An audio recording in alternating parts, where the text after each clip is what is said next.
लखनऊ में थप्पड़ कांड के बाद जिस तरीके से वीडियो वायरल हुए और उसके बाद दोनों पक्षों की तरफ से शिकायत दर्ज की गई और कैब ड्राइवर को पीटने का आरोप लगाया गया, खुद उसने इसको लेकर एक एफआईआर दर्ज करवाई गई कृष्णा नगर थाने में।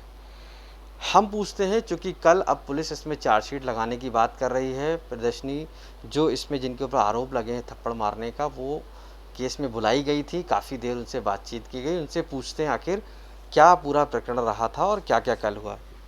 विष्णु जी, कल आपको जो है बुलाया गया था पुलिस ने, क्या बातचीत हुई आपसे और क्या क्या कितना समय?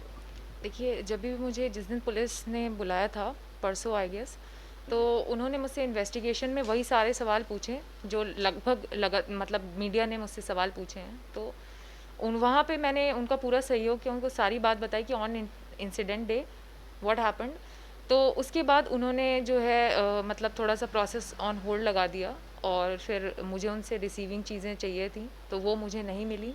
ठीक है, तो वही उन कुछ चीज़ों का मैं वेट कर रही हूँ। बाकी उनके सारे सवालात का मैंने जवाब दिया था। मोस्ट ऑफ द क्वेश्चंस वो आप ही लोग के थे जो उन्होंने पुटअप किए थे। तो अच्छी बात है ये, मैंने पूरा उनके साथ सहयोग किया। उन्होंने जो है सवाल अपने हिसाब से इन्वेस्टिगेशन के आपने जो थे कुछ चार्ज भी उन्होंने फ्रेम किए हैं कि आपने लूट की वहाँ पर, आपने जो है उनके साथ तोड़फोड़ की, आपने थप्पड़ मारे, ये एफआईआर भी दर्ज है, तो उस चार्ज फ्रेम पे आपने क्या बताया? देखिए, पहली बात तो मैंने लूट नहीं करी है। मैं वैसी औरत नहीं हूँ। मैं यूनिवर्सिटी ऑफ लखनऊ में लेक्चरर रह चुकी हूँ। तो मुझे फर्स्ट इंस्टेंट पे ही सिखाया जाता है कि चोरी ना करें। ठीक है, तो ये बिल्कुल बेबुनियाद है और ये धारा बिल्कुल भी गलत है, और इसका कोई एविडेंस भी नहीं है। ये मैं पहले बता चुकी हूँ, और ना ही अब तक की कोई एविडेंस आया है। और इन्वेस्टिगेशन टीम जब भी अपना इन्वेस्टिगेशन करेंगी तो उन्हें भी कोई एविडेंस नहीं मिलेगा, because it is not true. तो ये 394 जो इन्होंने लगाई है बिल्कुल गलत लगाई है। अब बात आती है 270 472 427 की। तो 427 में ये एक ऐसे हैं शहादत अली जिन्होंने ट्रैफिक सिग्नल वायलेट किया, ट्रैफिक का रूल वायलेट किया, गाड़ी हिट करी। मैं इन्हें रन नहीं करने देती, तो मैं ऑब्वियस सी बात है इन्हें मारूंगी तभी पकड़ूंगी। तो मैंने इनको अपने बचाव में मारा, क्योंकि मैंने उसको तुरंत नहीं मारा है, मैंने पीछे पलट के देखा है, मैंने पुलिस को बुलाया। जब वो नहीं आई तो मैंने कानून को अपने हाथ में लिया, इन्हें पकड़ा ऑन द स्पॉट मैंने। अच्छा, एक चीज़ और भी थी, एक सीसीटीवी भी सामने आया जिसमें ये दिखाया गया कि गाड़ी आई, आप पार कर रही थी, ट्रैफिक जब चल रहा था, उसमें ये दिखाया गया है, और गाड़ी आ रही है और अचानक रुकी है, तो उसमें जस्टिफाई कैसे करेंगे आप? देखिए, अब ये मेरा तो काम नहीं है। मैं अगर किसी को मार रही हूँ तो पागल तो नहीं हूँ मैं। ठीक है, उसने गाड़ी हिट करी है, फिर मैंने कानून को हाथ में नहीं लिया है तुरंत। मैंने पीछे पलट के देखा है, पीछे उन्हीं को देखा जो ट्रैफिक पुलिस के लोग हैं, कि वो आए और इसको पकड़ें। जब उन्होंने ये काम नहीं किया तो मैंने कानून को हाथ में लिया, उसको वहीं पे किया, पकड़ा मैंने। क्योंकि ये इंसिडेंट मेरे साथ पहले भी हो चुके हैं। मैं जैसे बता चुकी हूँ कि इन्वेस्टिगेशन टीम जो है वो 6 मंथ्स के CCTVs को देखे, और इंडिया के पास फेस रिकॉग्निशन सॉफ्टवेयर है। तो उन अटैकर्स को वो फेस रिकॉग्निशन सॉफ्टवेयर से पकड़े, उनसे पूछताछ करें कि तुम ऐसा क्यों कर रहे हो और किसके कहने पे कर रहे हो। जो अटैकर्स हैं जो मुझे कांस्टेंट अटैक करते रहते हैं, तो वो जो है 6 महीने के CCTV से ही क्लियर होगा। ओके। अच्छा, एक चीज़ और भी सामने आई थी कि जिस तरीके से अब आपका केस आगे बढ़ रहा है, चार्ज भी फ्रेम हो रहे हैं, लगातार आरोप भी लगा, उसमें कुछ पुलिस वाले भी सस्पेंड हुए हैं। अब आप क्या चाहती क्या हैं? चूँकि बहुत ज़्यादा इस ये चीज़ें वायरल हो चुकी हैं, आपके बारे में बहुत चर्चा हो चुकी है, आपको हर व्यक्ति आपको समझ चुका है, देख चुका है, अब आप क्या चाहती हैं? मैं चाहती हूँ शहादत अली अपनी गलती एक्सेप्ट करें। भले वो मुझसे सॉरी बोले ना बोले, लेकिन उनके पास जो उन्होंने धारा लगाई उसका कोई प्रूफ नहीं है, और गलती उन्होंने ही पहले करी है। ट्रैफिक सिग्नल को कैजुअली नहीं लेना चाहिए। इंडिया में बहुत सारे हादसे होते हैं जो डेली होते हैं। क्या हरदम होते रहेंगे? क्या हम सिटीजन्स ऑफ इंडिया कभी नहीं सुधरेंगे? और जैसे कि पहले पुलिस ने कहा, हमारे पास सिस्टम्स नहीं है रिकॉग्निशन का जो नंबर्स को ट्रेस कर सके। तो आई एम शॉक्ड। सरकार आपको सारी फैसिलिटी प्रोवाइड करती है, गवर्नमेंट ऑफ इंडिया आपको सारी फैसिलिटी प्रोवाइड करती है। अगर आपके पास सिस्टम्स नहीं है तो you must have demanded for that. आपने सिस्टम्स को डिमांड नहीं किया, इससे सिविलियन को मारने पे तुल गया। ठीक है, और अगर जो उसको सिविलियन को अटैक हुआ उसने पुलिस को बुलाया, पुलिस नहीं आई, सिविलियन ने अपना कानून जो था हाथ में लिया, उस अटैकर को पकड़ा वहाँ पे, फिर उसी सिविलियन ने पहली रिपोर्ट लिखी तो उसी सिविलियन को कंप्लेनेंट से क्रिमिनल बना दिया, उस पर 394 लगाई जिसका कोई प्रूफ नहीं है, 427 लगाई, बल्कि हिट गाड़ी उसने मुझे करी है, जेल में उसको होना चाहिए, मेरी एफआईआर उस पर होनी चाहिए। मैंने कहने पे भी आपने एफआईआर नहीं ली, तभी तो पुलिस डिपार्टमेंट के लोग जो भी इन्वेस्टिगेशन टीम ने उनके साथ किया है तो उनकी गलती वहाँ साफ जाहिर होती है। तो मैं चाहूँगी कि ये केस जो है पैचअप हो। क्यों? क्योंकि पहली बात तो मैं एक ऐसी लड़की हूँ जो पैचअप नहीं करती, ठीक है, ये नेशनल लेवल की बात है, इंटरनेशनल लेवल की बात है, तो मैं एक दफ़े झुकने के लिए तैयार हूँ, लेकिन मैं गलत नहीं हूँ, और जो मैं गलत नहीं हूँ तो फिर मैं झुकूंगी भी नहीं, ठीक है। तो मैं मेरे हिसाब से मैं नहीं झुकूंगी, इस केस को आगे ही लेके जाऊंगी। लेकिन शहादत अली जैसे कि एफआईआर उसकी तरफ से है तो प्रायोरिटी उसके हाथ में है। वो अगर इस कोर्ट में अगर ये केस खींच के भी लेके जाता है तो भी वो नहीं जीत पाएंगे। He will waste the time of court as well as mine, ठीक है, और अपना तो वो कर ही रहा है, अपना करियर भी वो ख़राब कर लेगा। क्योंकि अगर यही इंसिडेंट किसी डेवलप कंट्री में हुआ होता तो इस ड्राइवर का जो ड्राइविंग लाइसेंस है वो जब्त हो जाता, दूसरी मालिक की इनकी जो कार है जो मॉडिफाइड थी पूरी तरीके से वो भी जब्त हो जाती, ठीक है। तो यहाँ पे मुझे ऐसा लगता है कि केस जो है पैचअप वही कर सकते हैं, शहादत अली। अच्छा, इन केस अगर वो केस नहीं आप पैचअप करते हैं या आपको लगता है कि वो अभी नहीं सेटल हो रहा, तो आगे आपका केस ऑफ एक्शन क्या होगा? देखिए, फिर तो मेरे पास एक ही मजबूरी है कि इस केस को लड़ना, और मैं गलत नहीं हूँ तो मैं हारूंगी नहीं, मैं अच्छा, लड़ूंगी। आपके पास एविडेंस नहीं है बहुत सारे जिससे आप लड़ेंगी, कैसे फिर जीतेंगे? मेरे पास कैसे एविडेंस हो सकते हैं जब कैमराज की देख रेख पुलिस के पास होती है। मैं अब मुझ पे ही अटैक हो रहा है, पिछले 6 महीने से हो रहा है, मैंने अपने खुद के स्टेटमेंट में बोला है। तो कृष्णा नगर से लेकर के अवध चौराहे तक सारे, आपको पता है, हर चौराहे पे, हर जेब्रा क्रॉसिंग पे कैमरा लगा है। तो हर जेब्रा क्रॉसिंग पे कैमरा मैंने अपनी आंखों से देखा है। तो आप हर जेब्रा क्रॉसिंग की वीडियो फुटेज कोर्ट को देंगे, वो खुद डिसाइड करेंगे, वो खुद देखेंगे कि ये लड़की कितनी दफ़े लोगों से लड़ी है अपने बचाव में। तो अब वो मुझे अगर गाड़ी में घसीटेंगे तो मैं ये तो नहीं कहूँगी कि अरे घसीट लो भैया। अच्छा, मैं एक रोकूंगी। एक आपका ये भी सवाल है कि पुलिस जो है वो आपको कितना सपोर्ट कर रही है, या किस तरीके से आपको लगता है आपके घर को, आपकी चीज़ों को, या क्या क्या अभी परेशानियां आ रही हैं, आपको क्या लगता है आपके चारों तरफ क्या चल रहा है? देखिए, सबसे पहला है कि मुझे मेरे घर शिफ्ट करना है यहाँ से, क्योंकि मैं एक ऐसी जगह पे हूँ जहाँ पे खुद अटैकर्स खड़े होते हैं और कहते हैं इसको गाड़ी में डालो। तो आई एम शॉक्ड। और ये जो कॉलोनी के मेरे लोग हैं, इन्होंने नाइफ मेरे और मेरे घर वालों से टच करवाई हैं। तो मुझे ऐसा डर लगता है कि मतलब ये एक तरीके से प्री प्लान था पूरी तरीके से, क्योंकि जो मीडिया वहाँ पे खड़ी थी उसने सिर्फ उतना ही दिखाया जो शहादत अली के सपोर्ट में था, बल्कि मुझे चोट लगी है। तो मुझे चोट कहाँ से लगी, क्वेश्चन इस चीज़ का है। क्यों? पुलिस ने मुझे पिटते हुए देखा है सबके सामने, और ये अकेले शहादत अली नहीं पकड़े गए हैं, इनके साथ कई लोग पकड़े गए हैं। तो शहादत अली जो हैं वो पूरे गैंग के साथ आए थे, और इसका प्रूफ वो कार वाले भी हैं जो वहाँ खड़े थे, जो ये पूरा नज़ारा अपनी आंखों से देख रहे थे कि जब शहादत अली मेरा हाथ खींच रहे थे और मुझे मार रहे थे और मेरा फ़ोन छीनने में लगे हुए। सवाल ये उठता है कि शहादत अली आपको क्यों मारेंगे, क्योंकि सिर्फ एक इंसिडेंट की वजह से, या आपका कोई पुरानी ऐसी कोई इंसिडेंट हुआ है आपकी लाइफ में जिसको लेकर आप क्यों ये बात कह रहे हैं? देखिए, शहादत अली उस पूरे गैंग का वन ऑफ द पर्सन हो सकता है, किस गैंग की आप बात कर रहे हैं? या शहादत अली के साथ का कोई भी हो सकता है। शहादत अली ने मुझे न्यूज़ चैनल्स के सामने बोला हमारा ट्रैवल्स का वो है, तो न्यूज़ चैनल वाले अंकल ने पूछा था तो क्या करें। दैट मीन्स उसने वहाँ पे मुझे ओपन थ्रेट दी। ट्रैवल्स की गाड़ियाँ वहाँ पे खड़ी होती हैं, मैं पहले भी बता चुकी हूँ, मेरी कॉलोनी में अटैकर्स आते हैं, वो कहते हैं इसको गाड़ी में डालो, ठीक है। इस चीज़ का मेरे पास कोई प्रूफ नहीं है, लेकिन 6 महीने मुझ पे अटैक हुए हैं, इसका प्रूफ वो सीसीटीवी कैमराज हैं जो मेट्रो स्टेशन पे लगे हैं और जो पुलिस के पास वो है। अटैक्स किसने किया, आपको कौन लगता है, कुछ थोड़ा सा देखिए, क्लियर करिए। मैं किसी लड़के से तो बात नहीं करती, अपने काम से काम मतलब रखती हूँ, तो मुझे बिल्कुल नहीं पता वो कौन लोग हैं। फेस रिकॉग्निशन सॉफ्टवेयर हमारी कंट्री के पास है, तो वो अपने फेस रिकॉग्निशन सॉफ्टवेयर से उन लोगों को ढूंढे, पकड़े और उनसे पूछे कि तुम लोग ये किसके लिए कर रहे हो और क्यों कर रहे हो। उसके पीछे आपको लगता है कि शहादत अली? उसके पीछे कोई भी हो सकता है, क्योंकि शहादत अली अकेले नहीं पकड़ा गया था, और जो पकड़ा गए थे वो छूट गए हैं। तो वो छूटे जिसे छोड़ा गया है उसे वापस पकड़ के लाइए। क्यों? क्योंकि उन कार्स वाले जो वहाँ पे खड़े थे उन्होंने भी मुझे पिटते हुए देखा है, बैरिकेड्स पे लड़ा लड़ा के मुझे मारा गया है। और वो पुलिस वाले जो वहाँ खड़े थे उनकी शक्ल भी मैं जानती हूँ अच्छी तरीके से। और क्यों? क्योंकि शादत अली को जेल में डाला पुलिस ने, दैट मीन्स उसने ऑफेंस किया है। मेरी एप्लीकेशन पे कोई जेल में नहीं डालेगा। और मेरे चोट लगी थी, मेरे आज भी चोट लगी हुई हैं, आज भी वो मेरे हाथ पे निशान पूरे बने हुए हैं आदमियों के। तो मुझे मॉब ने लिंच किया है पूरी तरीके से, और बहुत लोग थे। अगर मैं पेडेस्ट्रियन की लाइन में से रिच क्लास की लाइन में नहीं आती तो ये मुझे तब तक मारते रहते जब तक मैं मर ना जाती। यानी आपको लगता है कि आप मॉब लिंचिंग का शिकार हुई हैं? बिल्कुल हुई हूँ मैं। और शादत अली एक बात और मुझसे कह रहा था मारते मारते, आज तो तुम्हें थाने लेके ही जाएंगे।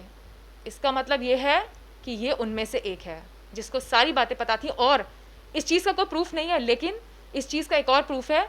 वहाँ पे जब मैं उसको मार रही थी तब वहाँ पे लोग कह रहे थे अरे इसका तो रोज़ का है। दैट मीन्स वहाँ पे जो पब्लिक खड़ी होती है वो सिविलियन नहीं खड़ी हो सकती है। मतलब वो लोग मुझे डेली मॉनिटर करते हैं। वो लोग कौन मुझे नहीं पता। आप क्या डेली वहाँ से निकलती हैं या डेली वॉक करती हैं, कैसे? डेली जब या आपकी डेली लड़ाई होती है वहाँ पे? डेली मैं घर से निकलती हूँ, मैं लड़ने वाली लड़की नहीं हूँ, ठीक है। मैं एक प्रोफेशन से बिलोंग करती हूँ, उसको मैं सीरियसली करती हूँ। और मैं पढ़ाई से मतलब रखती थी जब भी मैं पढ़ती थी। अब मैं जॉब करती हूँ, जॉब से मतलब रखती हूँ। तो मारपीट में मेरा ना कभी हिस्ट्री रहा है, पूरी हिस्ट्री निकाल के देख लो, मेरा मारपीट में कोई हिस्ट्री नहीं रहा है, ठीक है। मेरा हिस्ट्री एकदम क्लियर है। तो मेरी जैसी लड़की जो कांस्टेंट बार बार वार्न कर रही है पुलिस को कि मुझ पर अटैक हो रहा है, रोको, थाने के दरवाजे खटखटा के मैंने इनको उठाया है। तो ऑब्वियस सी बात है मेरे पे कुछ लोग नज़र रख रहे थे। मैं बार बार ये बात कह रही हूँ, वो लोग नज़र रख रहे हैं। वो कौन लोग, थोड़ा सा क्लियर करेंगे? मुझे बिल्कुल नहीं पता, ना मेरी किसी से दोस्ती है ज़्यादा, ना किसी से दुश्मनी है। अच्छा, आपका कोई फैमिली में कोई दुश्मन हो, या आपका कोई दोस्त यार में कोई दुश्मन हो, या कहीं कोई ऐसी लड़ाई कभी हुई हो वो दुश्मन हो जो आपके पीछे प्लान कर रहा हो? नहीं, मेरा कोई फैमिली में नहीं है। लेकिन आजकल बहुत लोग हैं जो ज़बरन किसी लड़की के पीछे पड़ जाते हैं। हो सकता है वो उनमें से एक हो, लेकिन ये मैं नहीं कह सकती कि पुख्ता तौर पे। जबरन का मतलब क्या? आप एक तरफा कुछ लाइक की बात कर रही हैं या ऐसा कुछ इस तरीके की? हो सकता है, क्यों नहीं हो सकता है। क्योंकि अगर कोई इंसान ये कर रहा है और उसकी सारी डेटा इंडिया के पास रहता है, एक भी अटैकर होगा तो वो अपना मुंह खोल के चलता है। मैं इन लोगों को, अगर मैंने किसी को हर्ट किया तो उसका मास्क सबसे पहले हटाया मैंने, तो वो तुरंत पकड़ा जाएगा। अपने फेस रिकॉग्निशन से वो पकड़ा जाएगा। फिर वो वही बता सकता है कि वो ये किसके लिए कर रहा है और क्यों कर रहा है।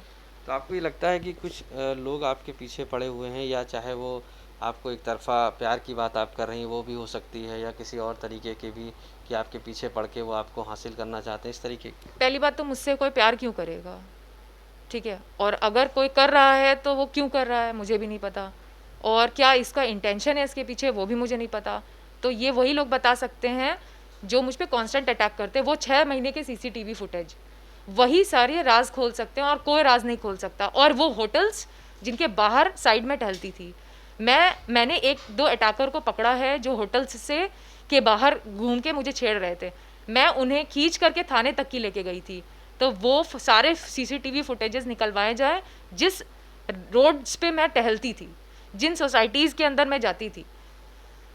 तो वो सीसीटीवी गवाह है और कुछ नहीं बता सकता कोई भी। अच्छा, कुछ लोग ये कहते हैं आपकी जो इमेज है वो थोड़ी सी ऐसी बना रखी है कि आप थोड़ा पागल सा बोलते हैं कि वो इस तरीके से पागल हैं और मारती रहती हैं सबको, और जो है कुछ भी बोलती रहती हैं, है ना? तो ये किस तरीके से आप लेती हैं इस चीज़ों देखिए, को? वो जो इस चीज़ सारी कारनामों के पीछे वो जो शख्स है, वो सब कुछ उसी का किया है कि वो मुझे पागल घोषित करके या कुछ भी करके जेल, मतलब उसका है कि या तो कैसे भी ये माने, क्योंकि ऐसे बहुत सारे प्रूफ हैं। अगर लोग गाड़ी में डालने की कोशिश करते हैं या कहते हैं कि इसको गाड़ी में डालो, तो मतलब मामला छोटा नहीं है, बहुत बड़ा है। और जो अटैकर्स पकड़े जाते हैं उनको छोड़ दिया जाता है, तो भी ये मामला बहुत बड़ा है, छोटा नहीं है। और मैं जो कह रही हूँ उसके सीसीटीवीज़ हैं कि वो अटैकर्स वहाँ तक हमें पहुँचा सकते हैं जहाँ से ये पूरा स्टार्ट हुआ है। अच्छा, एक चीज़ और है, एक आपका वीडियो और आया था जिसमें दिख रहा था किसी गेट को लेकर, ब्लैक कलर के गेट था उसको लेकर आप कह रहे थे इसको एंटी ब्लैक कराया जाए। तो उसमें लोगों ने कहा कि ये कोई बात नहीं होती, यहाँ पे ड्रोन्स उड़ते हैं, आपने कहा वो कि सिक्योरिटी पर्पज़ से ठीक नहीं है।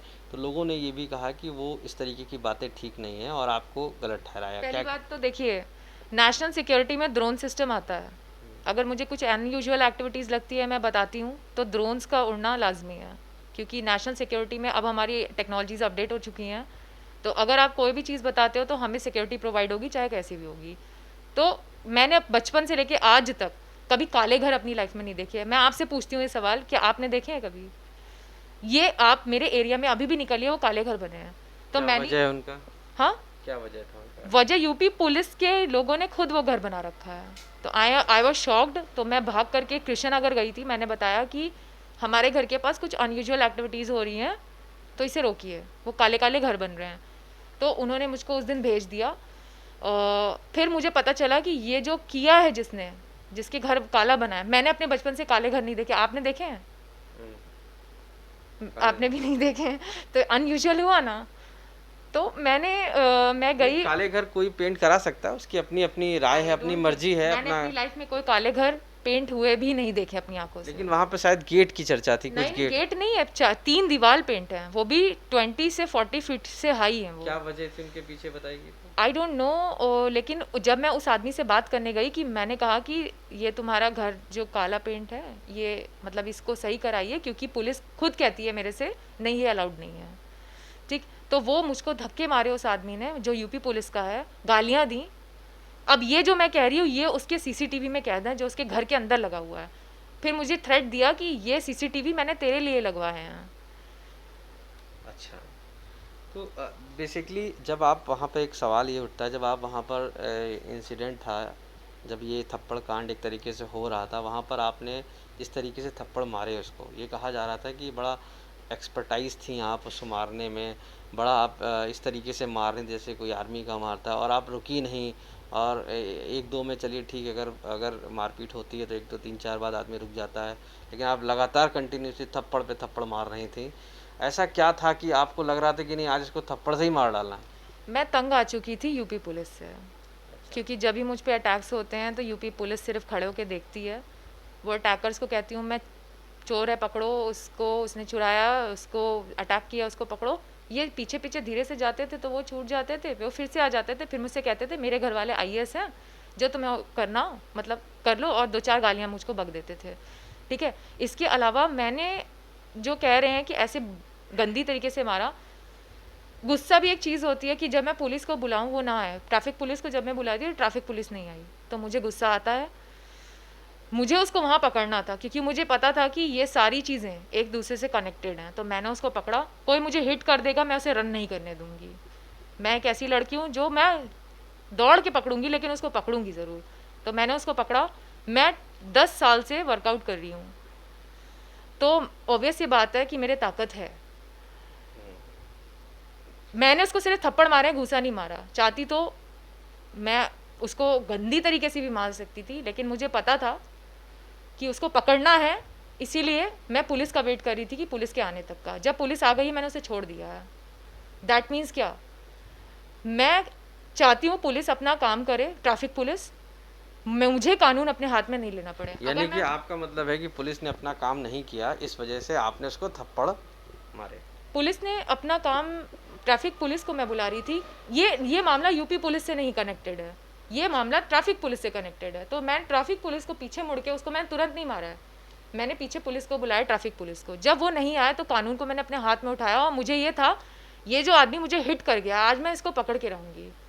तो मैंने उसको पकड़ा वहीं पे ऑन द स्पॉट, और मैंने उसको मारा। फिर पुलिस आई तो मैंने छोड़ दिया उसको। अच्छा, इन सब चर्चाओं के बीच में, चूंकि आप सोशल मीडिया पे काफ़ी हाईलाइट हो गया है ये सारे मैटर, आपको भी लोग बहुत कह रहे हैं कि थप्पड़ गर्ल एक तरीके से बोल रहे हैं, ऐसे में आपकी फैमिली और सोसाइटी आपको किस तरीके से ले रही है, और आपके साथ क्या रिस्पॉन्ड है लोगों का? देखिए, वो सोसाइटी जो अटैकर्स को खड़े करते हों, वो अटैकर्स उनके घर के अंदर आते हों, ठीक है, तो ऐसी सोसाइटी मैं कभी अप्रिशिएट नहीं करती अपनी लाइफ में। तो मेरी ऐसे नेबर्स से कभी नहीं बनेगी, पहली बात तो सोसाइटी मेरे खिलाफ है, मैं सोसाइटी के खिलाफ हूँ यहाँ पे। और मेरी इतनी चोट लगने के बाद भी सोसाइटी में कोई पूछने नहीं आया कि हाउ आर यू बेटा, ठीक है। तो देयर इज़ नो कन्वर्सेशन, और जहाँ कन्वर्सेशन नहीं होती है वहाँ प्रॉब्लम्स अराइज होती हैं, ठीक है। जब भी मैं छत पे जाऊँ तो सबके सब निकल आते हैं और मुझ पे नज़र रखते हैं। तो क्या आप रॉ से बिलोंग करते हो, क्या आप IB से बिलोंग करते हो, जो आप इस तरीके से कर रहे हो? मैं सुबह 4 बजे निकलूँ तो पूरा मोहल्ला बाहर आ जाता है, वो लोग जो 10 बजे तक 9 बजे तक नहीं उठते थे। ऐसा क्यों करते हैं? आई डिडंट नो, मैंने कहा वो अटैकर्स उनके घर में आते हैं जो मुझे थ्रेट करते हैं। मैं वो घर भी पुलिस को दिखा चुकी हूँ कि वही ब्लैक वाला? नहीं, वो ब्लैक वाला नहीं, हाँ, वो तो अनयूजुअल एक्टिविटी है। तो दूसरा घर कौन? दूसरा घर मेरे घर के जस्ट 2 घर छोड़ कर के सामने है। उसमें कौन लोग रहते हैं? उसमें आई डोंट नो, जो लोग रहते हैं मैं उनके जो व्हीकल्स आती हैं उनके यहाँ, उनकी पिक्चर्स ले लेती हूँ। तो उनको इस चीज़ से बहुत प्रॉब्लम रहती है कि ये लड़की मेरे घर के व्हीकल्स के पिक्चर क्यों लेती है। तो मैं स्वतंत्र हूँ भारत में, मैं किसी भी चीज़ की पिक्चर कभी भी ले सकती हूँ फॉर माई सेफ्टी। लेकिन आप किसी की प्राइवेसी की पिक्चर लेंगी या व्हीकल की, तो वो तो कहेगा आपसे बात। देखिए, वो व्हीकल्स जो आती हैं वो उन्हीं के आती हैं जो व्हीकल्स ने मुझे धमकाया है। उन लोगों को मैं अच्छी तरीके से पहचानती हूँ, मेरे पास पिक्चर भी हैं, फोटोज़ भी हैं उन लोगों की। मेरे इंसिडेंट में किससे पहले? इसके पहले जो इंसिडेंट हुआ है, जिस आदमी ने मुझे थ्रेट दिया है कि इसे गाड़ी में डालो, ये गाड़ी में आ जाएगी, उसकी फ़ोटो है मेरे पास। कौन है वो आदमी? मुझे नहीं पता, मैं आपको चाहो तो अभी दिखा सकती हूँ, लेकिन वो इसीलिए मेरा फ़ोन खींच रहे थे क्योंकि मेरे सारे एविडेंसेस मेरे फ़ोन में हैं। फोटो है उसका? हाँ, मेरे पास फ़ोटो है उसकी। तो आप मुझे फ़ोटो दिखा दीजिए उसका। और वो आखिर ये क्यों करना चाहता है, कुछ पता है आपको? मुझे नहीं पता इसके पीछे कौन है। मैं बार बार कह रही हूँ 6 महीने की सीसीटीवी निकलवाओ, फेस रिकॉग्निशन लगाओ, वो वहाँ तक आपको पहुँचा देगा वो इंसान जो है। क्योंकि मुझे मोहल्ले के लोग बैट लेकर के थ्रेट देते हैं बाइक से कि इसको तुम्हारा जो पति है वो दिल्ली में रहता है, अच्छा, उससे कहो वो तुम्हें लेके जाए।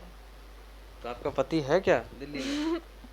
मेरा ना, मेरी शादी नहीं हुई, मेरा पति कहाँ से हो गया और दिल्ली कहाँ से बीच में आ गया मुझे भी नहीं पता है। तो आई एम शॉक्ड कि कोई 3 लड़के बाइक पे आते हो बैट लेकर के, और बैट भी दिखाते हैं बकायदा कि मतलब जोर जबरदस्ती।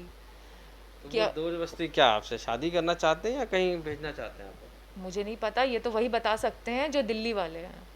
अच्छा, तो ये बताइए, अच्छा आखिरकार ये वो जो दिल्ली में है आपको बता रहे हैं, तो क्या लगता है आपको वही कुछ आपके पीछे हैं या कुछ? हो भी सकता है, और वो आदमी लोग भी हो सकते हैं जो मुझे थ्रेट कर रहे हैं। ऐसा भी होता है कभी कभी जो किसी और का नाम बता रहे हो वही कल्प्रिट हो। अच्छा, आखिरी सवाल मैं आपसे ये पूछूंगा कि अब आप इस केस में क्या चाहती हो, चूँकि केस आपके खिलाफ चार्ज भी फ्रेम हो रहे हैं, आपको बुलाया भी जा रहा है, शहादत अली को भी उसने फायर कराई, तो अब आप इस केस में क्या चाहती हैं? शहादत अली या तो ये केस पैचअप करेंगे, वरना मैं इसकी पूरी पोल खोल डालूंगी। अच्छा, पोल मैं ऐसे खोलूंगी, मैं घर से जहाँ से निकलती हूँ वहाँ से लेकर के जहाँ तक एंड पार्ट तक जाती हूँ, मैं सारे सीसीटीवी, सारे होटल्स के, सारे मेट्रो स्टेशंस के, सारे पुलिस के सारे सीसीटीवी खुलवा दूंगी और वो अपनी आंखों से कोर्ट देखेगी कितनी बार मुझ पर अटैक हुआ है। मैंने कितनी बार बताया वर्बली ओरली, कितनी बार मैंने पुलिस थाने के दरवाजे को खटखटाया है कि खोलो इसे। 4 बजे अंदर से बंद करके अगर कोई डिपार्टमेंट सोता है तो आई एम शॉक्ड कि मेरी कंट्री में ऐसा होता है। सो मैं आपको लगता है कि पुलिस आपकी सुनवाई नहीं की इससे पहले भी कई बार? इससे पहले जो पुलिस थी, और पहली बात तो ये कृष्णा नगर वालों के हाथ में है, बल्कि इसका कनेक्शन चौकी वालों से है। जो मेरे घर के नियरेस्ट चौकी है वो पुलिस ने कभी नहीं इस पर कार्रवाई करी। वो मेरे घर पे आते हैं, मेरे गार्जियन से कहते हैं ये देखो तुम्हारी लड़की जो है छोटे छोटे कपड़े पहन के घूमती है, और वीडियो बनाते हैं मेरी, और मेरे घर में मतलब बिना किसी एप्लीकेशन या किसी चीज़ के एंटर कर जाते हैं, और वो भी रात में अनटाइमली। जब ये दिखाने के लिए कि तुम्हारी लड़की ये कपड़े पहन करके घूम रही है सड़कों पे। मैं सड़कों पे क्यों घूमती हूँ, इसकी भी गलती उनकी है। यातायात का जो पार्क है आपने उसको बंद कर रखा है, तो हम वॉकिंग रनिंग कहाँ करेंगे, सड़कों पे ही तो करेंगे ना। आप वो पार्क खोल दो, हमें बाहर जाने की कभी ज़रूरत भी नहीं पड़ेगी। ओके, ठीक है, थैंक यू हमसे बात करने के लिए। तो ये प्रियदर्शनी जी थी जो उस थप्पड़ कांड में जिस तरीके से इनका नाम आया है, और उसके बाद पुलिस लगातार इनसे पूछताछ के लिए कृष्णानगर थाने बुलाई थी, और उसके बाद काफ़ी बातचीत भी हुई है। साफ तौर से इनका मानना है कि इस पूरे केस में यह दोषी नहीं है, इनके पीछे कुछ लोग ऐसे पड़े हुए हैं जिसकी वजह से पूरी तरीके से परेशान हो रही हैं। हालांकि पुलिस पे भी कहीं ना कहीं आरोप है कि सहयोग नहीं कर रही है। ऐसे में ये केस अब आगे बढ़ता ही जा रहा है लगातार, और बहुत से कन्फ्यूजन्स हैं इसमें जो निकल कर सामने आ रहे हैं।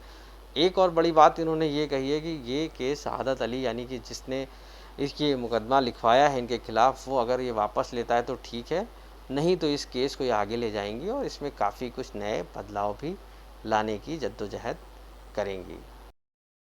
हमारे देश में कई ऐसे ज़रूरतमंद लोग हैं जिनकी मदद की गुहार आपके कानों तक नहीं पहुंच पाती।